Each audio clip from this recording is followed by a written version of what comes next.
was making tea when the phone rang. Not my phone, his asterisk phone.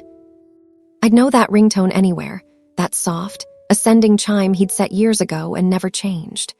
The sound that used to mean he was running late from work, or he'd forgotten his wallet, or he was calling to ask me something ridiculous like whether we had olive oil at home. The sound that stopped meaning anything the day Detective Ramirez placed his belongings in a cardboard box and handed them to me with practiced sympathy. That was 7 weeks ago. I stood in my kitchen, hands dripping.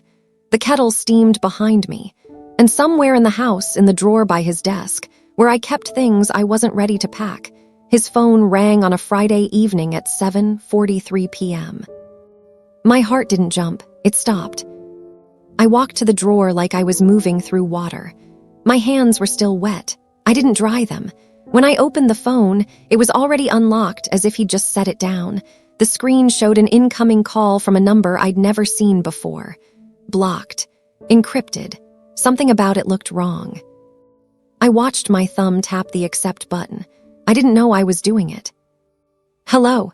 My voice sounded like someone else's. There was no answer, but there was a sound. Not silence, a sound underneath the silence. A rhythmic noise almost like breathing or wind or something being dragged across concrete.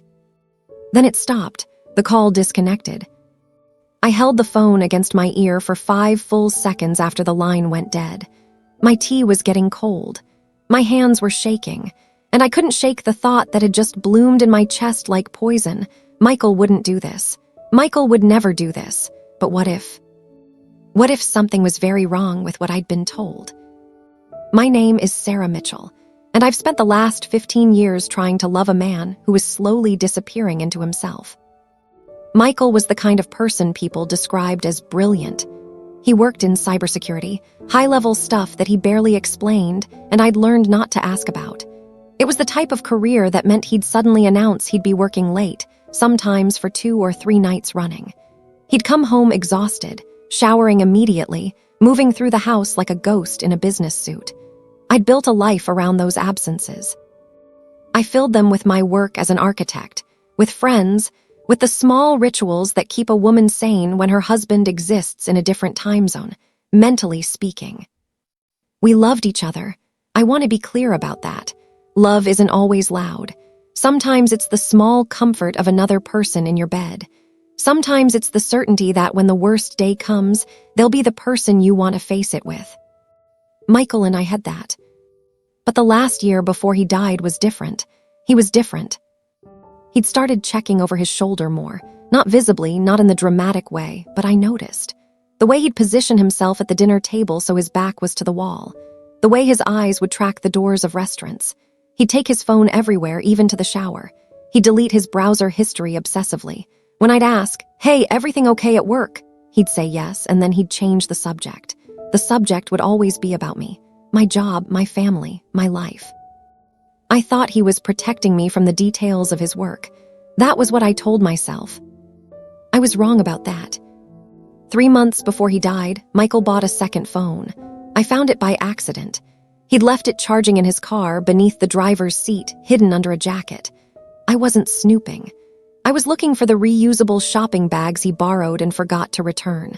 But my hand found the phone, and something in me, some small, quiet instinct, knew I shouldn't ask him about it. So I didn't. Instead, I told myself a story. He was having an affair. It would explain the secrecy. The phone. The way he'd stopped touching me. It would explain why, when I'd lie beside him at night, he felt miles away. Knowing he might be cheating was easier than admitting I was terrified of what he actually might be hiding. It was a Tuesday morning in late March. Michael had kissed me goodbye before dawn, like he always did. He'd whispered that he had an important meeting downtown, that he'd be late, probably wouldn't make it for dinner. I'd mumbled something into my pillow. We were the kind of married couple who existed in these half-conscious spaces now, brief, kind, distant. I didn't know it was the last time I'd feel his lips against my forehead. The police came to my office at 2:17 p.m. 2 officers, a man and a woman, both looking deeply uncomfortable. They asked to speak privately. I remember the woman's name was Detective Ramirez. The man didn't introduce himself. They'd found a man matching Michael's description on the tracks near the Highland Avenue underpass. There'd been an accident. They were very sorry. They needed me to come identify the body. I don't remember driving to the morgue. I remember the smell, chemicals, and something else, something ancient and wrong. I remember the metal table. I remember Detective Ramirez placing her hand on my shoulder and asking if I was ready. Michael was under a white sheet. His face was the same face I'd kissed that morning, except now it was stained with something dark and his eyes weren't quite closed. I nodded. That was all I could do. They told me he'd been hit by a train. They said it appeared to be suicide. He'd been seen by multiple witnesses walking directly into an oncoming 2:10 p.m. commuter train. There was no evidence of a struggle. No note, but they'd found his wallet, his regular phone, his keys. Everything pointed to a deliberate act. I argued with them. I fought asterisk them on that word, suicide, because the Michael I knew, however distant he'd become, was not someone who would leave me like that, without explanation, without even a note for the person he'd promised to spend his life with. "Has your husband been depressed?" Detective Ramirez asked gently. Not that he told me. Sometimes people hide it very well. I wanted to scream at her. I wanted to tell her that 15 years of marriage meant I would asterisk know if my husband was planning to step in front of a train. I would know. But I didn't scream. I went home. I called our family. I arranged a funeral. I moved through the days like I was operating someone else's body. And 7 weeks later, his phone started calling me. The first call came on a Friday. I told no one about it. Not my mother, who'd moved in for support and spent most of her time reorganizing my kitchen and asking when I'd think about dadding again. Not my best friend Lauren, who'd been trying to drag me to therapy. Certainly not the police. What would I even say? My dead husband's phone is ringing. They'd think I was in crisis. They'd probably be right. The second call came the following Friday. Same time, 7:43 p.m. Same blocked number. Same terrible, grinding sound underneath the silence. By the fourth call, I'd started a journal. I wrote down the exact time. The duration, always 43 seconds. The quality of that strange noise. I wrote down my own reactions, my own theories. Prank caller, technical glitch, a ghost in the machine, literally. But something about the rhythm of it was deliberate. Every Friday. The same time, the same sound. It felt like a message. And the closer I listened, the more it sounded like breathing, like someone on the other end of a very long tunnel trying to reach me. On the 7th Friday call, I did something I'd been afraid to do before. I recorded it. I don't know why I was afraid. I think I was terrified of what I might hear if I actually paid attention. But that call was different. The sound seemed clearer, more urgent. And when it disconnected, instead of that familiar silence, I heard something else. A single word, muffled but distinct, before the line went dead. My name. It sounded like Michael saying my name. I played the recording back 17 times that night. Each time I heard it differently. Was it Michael? Could it be? The voice was distorted, buried under static, but the shape of it, the inflection, felt like him. That's when I knew I had to stop being the grieving widow and start being an investigator. I started with what I could access, without raising suspicion. My mother was asleep. Lauren had stopped calling after I'd turned down her 7th invitation to coffee. I sat at Michael's desk, my desk now, in the study that I'd been avoiding for weeks, and opened his laptop. His password was something we'd agreed on years ago, something intimate. The restaurant where he'd proposed, his birth year, a shared joke encoded in numbers. The laptop opened. His files were exactly as he'd left them. Work documents, encrypted folders I couldn't open, photos of us from better times. But there was something new, a hidden folder, nested 3 levels deep in his backup system. I found it only because I was looking for something else and noticed the file size didn't match his visible storage. Inside were documents, hundreds of them, email chains, financial records, screenshots of messages. As I read, my hands started shaking again, but this time not with fear, with rage. Michael had been investigating something, or being investigated by something. The documents referenced a company called Veritas Digital Solutions, his employer, or so I'd thought. But there were internal emails questioning their practices. Whistleblower language, concerns about data breaches, about client confidentiality violations, about something they called Project Nightlight. He'd been gathering evidence. And 3 weeks before he died, he tried to contact the FBI. That contact had never been formally documented, but there was an email draft in his folder, never sent, or sent and then deleted from his records, addressed to a federal agent named Susan Chen. In it, Michael outlined everything: Project Nightlight, the security violations, the list of clients who'd been compromised, and most damning, the names of 3 people within Veritas who he believed were orchestrating the entire operation. One of those names was David Strand, the CEO of Veritas Digital Solutions. One of those names was Richard Volkov, the company's chief technology officer.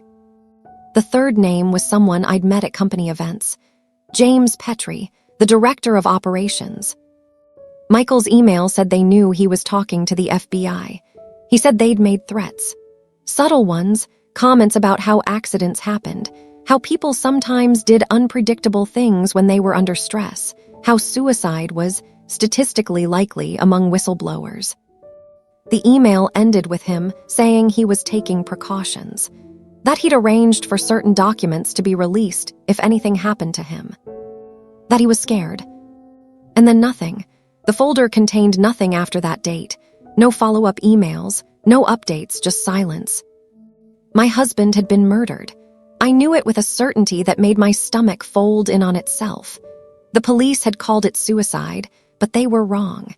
Either they were wrong because they didn't have the information, or they were wrong because someone had made sure they wouldn't find it. I sat in the dark study, Michael's laptop glowing against my face, and I thought about that phone call. The breathing, my name whispered through static. What if Michael had found a way to leave me a message? What if the person I needed to find wasn't my husband, but the man he was trying to warn me about? That was when I realized I didn't just need to know what happened to Michael. I needed to know why. And more importantly, I needed to know if David Strand, Richard Volkov, and James Petrie thought I knew. I needed to know if I was in danger. I knew the moment I closed that laptop that I couldn't go to the police. Not yet. If Strand and Volkov had connections deep enough to bury a whistleblower's death as a suicide, they had connections deep enough to bury me too. What I needed was leverage. Michael had said he'd arranged for documents to be released if something happened to him. That meant he'd left them somewhere. A dead man's switch. A failsafe. The kind of thing someone sets up when they know they might die. I spent the next 3 days tearing through that study methodically. Every file, every drawer, every book on the shelf. I found a locked box beneath the floorboards behind his desk, hidden so carefully I nearly missed it. Inside was a USB drive and a handwritten letter, dated 6 weeks before his death. Sarah *. If you're reading this, it means they got to me. I know that sounds paranoid, but you need to understand. They've already killed people to protect this. I just don't know their names yet. Everything you need is on this drive. The full documentation of Project Nightlight, the financial records, the names of the clients, government agencies, private corporations, all of them were compromised. But more importantly, I have communications between Strand, Volkov, and Petrie discussing methods. Not in those words, but if you know what to look for, it's there. I've also arranged for a dead man's switch to activate if I don't renew a specific encrypted file every week. The documents will be released to the FBI, the DOJ, and every major news outlet simultaneously. But I need you to know that in case they find me before the switch activates, in case they try to make it look like an accident, you need to know that I set this up for a reason. I love you. I'm sorry I couldn't tell you what was happening. I was trying to protect you. I hope you can forgive me. Michael. My hands were shaking as I read it. He'd known. Somehow, he'd known they were coming for him. I plugged the USB drive into an air-gapped laptop, one I pulled out of storage, never connected to the internet. The files opened slowly, Thousands of documents, encrypted communications, internal memos discussing asset elimination, a spreadsheet of names with dates beside them.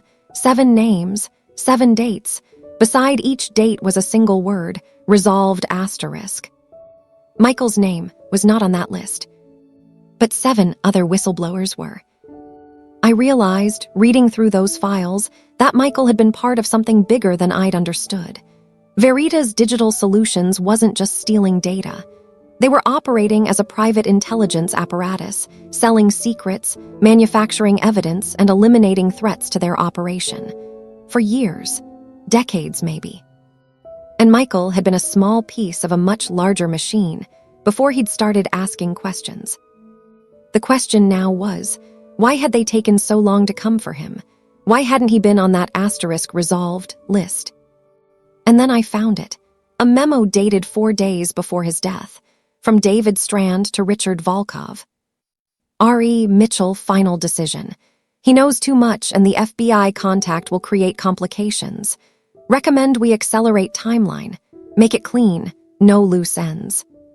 Agreed, I'll handle the logistics. Window is Friday 2:10 departure. He's been tracked for 3 days. We'll ensure he's at Highland Avenue 205-215 window. The witnesses are already in position. So they didn't just kill him. They orchestrated it. They'd arranged witnesses. They'd made sure he'd be in exactly the right place at exactly the right time. And then they'd cleaned up, made it look like suicide, buried the investigation, and went back to business. What I didn't understand was the phone calls. The Friday calls, the sound of breathing, my name whispered through static. Until I found the last file on the USB. A video file, encrypted with a password I had to guess at. When it opened, it showed Michael sitting in his car, early morning light through the windshield. He looked exhausted, haunted. "Sarah," he said to the camera, "if you're watching this, I'm probably already dead. I recorded this 3 weeks ago. I don't know if I'm paranoid or if I'm right to be scared, but I can't take the chance that they'll destroy everything." He looked directly at the camera, directly at me, across the space of his death. I set up an automated system, a program that will call your phone every Friday at 7:43 p.m. It will continue calling until you manually disable it, or until you initialize the failsafe by calling back and entering a specific code. I used your birthday backward. 1991-06-23 becomes 326-1991. When you enter that code, the system will release everything to the authorities. But Sarah, I need you to hear me say this. If you do this, you're not just going to expose Veritas. You're going to be in danger. These men have killed before. They will kill again. I love you too much to let you do this without knowing exactly what you're walking into. So I'm giving you a choice. You can ignore the calls. You can bury what I've found. You can live quietly and safely and alone with the knowledge of what happened to me, or you can call back. You can enter the code, and you can burn them all. I'm sorry it has to be this way, Sarah. I'm sorry I'm not there to protect you anymore. But if anyone can do this, if anyone is brave enough and smart enough to do this, it's you. The video ended. I rewound it and watched it again. Michael's voice, Michael's face, Michael reaching across death to give me a choice, not a burden, a choice. I sat in that study for 3 hours after that, not moving, barely breathing. I thought about the woman I used to be, the architect, the person who believed in order and safety and rules. I thought about what Michael had asked me to sacrifice. And then I picked up his phone, went to the next Friday call, and when that strange sound filled my ear, I entered the code. 326-1991. The system accepted it. Within seconds, every file, every document, every piece of evidence that Michael had spent his last months collecting was released to the FBI, the Department of Justice, the Associated Press, and 37 major news outlets simultaneously. I set the phone down and waited for the consequences. The FBI arrived at my house at 6:47 a.m. on Saturday morning. They had a warrant. They had questions. They had protection, they said, a safe house, resources, the full weight of federal investigation. Within 48 hours, arrest warrants had been issued for David Strand, Richard Volkov, and James Petrie. Within a week, federal agents had seized Veritas Digital Solutions servers. What came next was a trial. Multiple trials, actually. The federal government prosecuted them for murder, not just Michael's, but 6 of the other 7 names on that resolved list. They prosecuted them for operating an illegal private intelligence apparatus, for conspiracy, for money laundering, for fraud, for everything Michael's evidence proved they'd done. David Strand was sentenced to life without parole. Richard Volkov took a plea deal and testified against Strand in exchange for 35 years. James Petrie was found dead in his cell before trial. Suicide, the official report said, though I never quite believed that. The media called it the biggest corporate espionage scandal of the decade. Michael's death was reframed. Instead of a tragic suicide, he became a hero, a whistleblower, a man who'd given everything to expose corruption. But that wasn't what mattered to me. What mattered to me was that I'd found the truth, that I'd had the courage, that Michael had given me the courage to act on it. The month after Volkov's conviction, I received a certified letter from a lawyer representing Veritas Digital Solutions. The company wanted to settle. They wanted to avoid further litigation. The offer was staggering, enough money to guarantee that I'd never have to work again, enough to build something new. I took it, not because I forgave them, not because the money could ever balance what they'd taken from me, but because I was done being defined by their crime. I was ready to be defined by something else.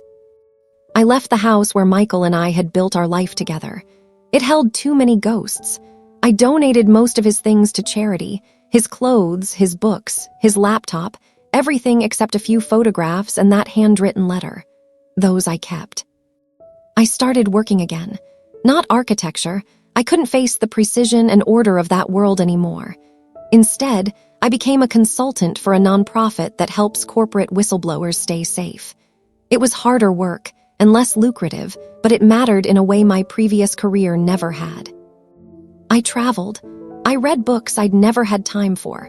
I learned to sit in silence without feeling like I was drowning. I made new friends who didn't know my story, and it was okay that they didn't. 6 months after Volkov's conviction, I was having coffee with one of the federal agents who'd handled the case, Susan Chen. The FBI contact Michael had tried to reach. We were discussing victim advocacy when she asked me something I'd never considered. "How do you feel about what he asked you to do?" she said gently. "About putting yourself in danger." I thought about that for a long time. I thought about the Friday calls, the breathing, my name whispered through static. I thought about Michael recording that video, knowing he was probably going to die, wanting to give me an out anyway. "I feel like he loved me," I said finally. Even in the act of asking something dangerous, he was asking whether I wanted to do it. That's different than just making me do it. That's trusting me with my own choice. Susan nodded slowly. "He was a good man." "He was," I agreed. "But I'm also a good woman, and I'm glad he knew it." 2 years after Michael's death, I received an unexpected visit. A young man came to my apartment, dark hair, nervous energy, early 20s. He told me his name was David Chen, that he worked in cybersecurity, and that he'd been hired by Veritas Digital Solutions as an intern during the time Michael was exposing them. "I wasn't involved in anything criminal," he said quickly. "I was just doing coding work, basic systems maintenance, but I knew them. I worked near them. And after everything came out, I realized I would have been the next person they eliminated if they'd kept operating." He'd come to thank me. Not for exposing Veritas, but for stopping them. For giving people like him, young people just starting their careers, people who might have stumbled into the wrong job at the wrong company, a chance at lives that weren't defined by participating in someone else's crimes. I gave him Michael's letter, the handwritten one. I told him Michael's story, the real one, not the media version. I told him what Michael had been willing to sacrifice and why. And I told him that if he ever found himself working for someone doing something wrong, I hoped he'd have Michael's courage. The young man cried when he left. I cried too. That's the thing about quiet revenge, about justice earned rather than taken. It doesn't end with a bang. It ends with these small moments. A stranger thanking you, a former enemy spending the rest of their life in prison, the knowledge that you did something that mattered, the knowledge that you were brave enough to do it. I never remarried. I didn't need to. I built a life that was full, not with a person, but with purpose. I helped 17 whistleblowers in the 5 years following Michael's death. 17 people who were terrified like he had been, but who chose to speak anyway. 17 people who changed things. Michael's phone stayed in my possession for years. I kept it long after I disabled the automated calling system. Every now and then, on a random Friday, I'd look at it and think about how much love it took to reach across death like that. How much faith he'd had in me. Eventually, I passed it to the Smithsonian. They were mounting an exhibit about corporate whistleblowers. I thought Michael would have liked that, being part of history, being a reminder that even when you're terrified, you can choose to do the right thing. The woman from the Smithsonian who came to collect it asked me one question. Do you think he knew what would happen when he recorded that video? I thought about Michael in his car, early morning light, recording a message to his wife who he knew might never watch it. I think, I said slowly, he knew that whatever happened, he'd done everything he could. He'd left nothing unsaid. He'd given me the choice, and that was enough. There's something people don't tell you about grief. They tell you it gets easier. They tell you time heals. And those things are true in a way. But what they don't tell you is that grief transforms you. It doesn't leave. It becomes part of your infrastructure, the way your bones become denser after they've been broken and healed. I carry Michael with me, not in the painful way I used to, but in the way he taught me to be brave, in the way he chose to reach for me even when he was falling. Every Friday, I still pause for a moment, not because I'm waiting for a call anymore, but because Friday was the day he chose to reach out. Friday was the day he trusted me with his secret. Friday is the day I remember that the people we love never really leave us. They just transform into something quieter, something that lives inside us and makes us stronger. The irony isn't lost on me. I married a man who worked in secrets, and we kept the biggest one together. Not because we had to, but because he knew that someday I'd understand. That someday I'd be ready. That someday I'd be brave enough to burn it all down for the truth. Michael died on a Tuesday. But he reached for me every Friday until I was ready to reach back. And that, I think, is the truest thing about love. It doesn't end when death comes. It just becomes a different kind of reaching, a different kind of choice, a different kind of quiet, relentless revolution. I signed the divorce papers that came in the mail 6 months before Michael died. I didn't know it at the time. I didn't know he was planning to leave me, not romantically, but in every other way, stepping in front of a train to protect me from people I didn't even know existed. I signed without a word. But now, years later, I understand. He was never leaving me. He was protecting me. He was asking me, in the only way he could, to be the person I needed to be the woman who could face down the darkness and not flinch. I signed without a word. And then I reached back across death itself, and I burned the people who killed him. That's not revenge. That's justice. And justice, when it's quiet and legal and earned, is the most powerful thing in the world. Every Friday, I still remember. Every Friday, I'm still reaching back.